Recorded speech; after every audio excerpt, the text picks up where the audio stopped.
Hey, good morning, everybody. It's Mike Macniak here. I think today's January 10th. I'm almost positive. Just waking up anyway. So, good morning.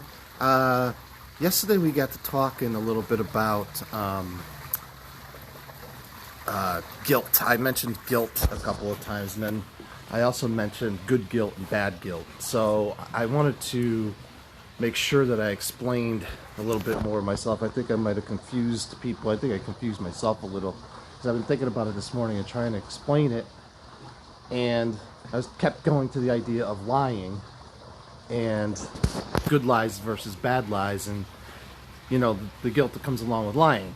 So lying and guilt are not mutually exclusive, of course, but guilt that we feel over issues is not always because of lies. I mean, for instance, very often we have to make decisions that are very hard to make and make us feel guilty. Like, in the last year and a half, I've had to make literal life and death decisions for two elderly relatives that I basically had to,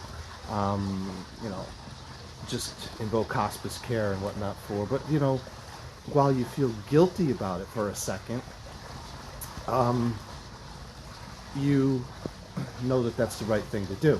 And that feeling of guilt, a feeling of guilt where you are making a decision for somebody that you know is in their best interest, it's the right thing to do, that I would call that good guilt, right? It's guilt that, yeah, you're supposed to feel guilty about that. You're supposed to feel guilty about potentially ending someone's life or making a decision for somebody that they may not like but is in their best interest, okay? And when you feel that guilt, you're going to feel it, and you're going to feel it for a second or two. And that, again, that's good guilt because it's normal human nature. There's also good guilt when you do something really bad. If you go out and you steal something from somebody, all right, and you feel guilty about it, well, you should feel guilty about it. And that guilt helps to keep us in touch and grounded with our core moral compass and the foundation of morality of who we are. So that's good guilt. The bad guilt is where you make that decision for your elderly loved one, and you know it's the right decision. You know you're doing the best for somebody else, but you just let it eat you up and eat you up and eat you up, and it's bad guilt. It consumes you. It becomes pervasive, and you perseverate about it. And I say that it's bad guilt because you did the right thing. You checked off all the boxes. I'm a founding member, plank member of the Behavioral Governance Society, and one of the things that we do is study decision-making processes. And it's fascinating. It's really fascinating to see what goes on in the split second that you make a decision.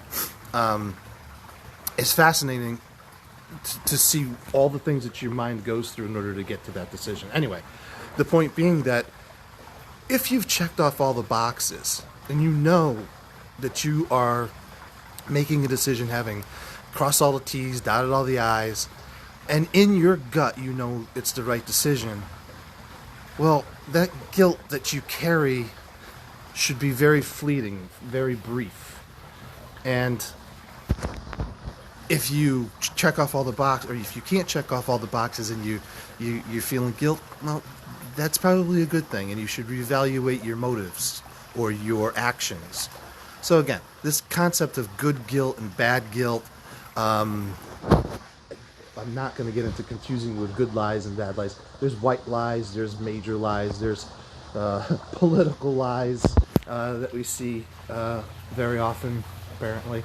So we're not going to go down that road. I just wanted to clarify what I meant when I was talking about the idea of good guilt and bad guilt. And the bad guilt is what you carry when you shouldn't. The good guilt is what God has given us in our brains and in our hearts, in our souls, so that we understand how to be in touch with our own moral compass. And for those people who don't have that, for those people who don't experience the depth of good guilt, or good guilt. Those people are sometimes sociopathic, right? At least antisocial. So again, I just wanted to clarify a little bit after yesterday's conversation, and hope you all have a really great day today, and things are looking up, right? I'll talk to you all tomorrow. Thank you. See you later.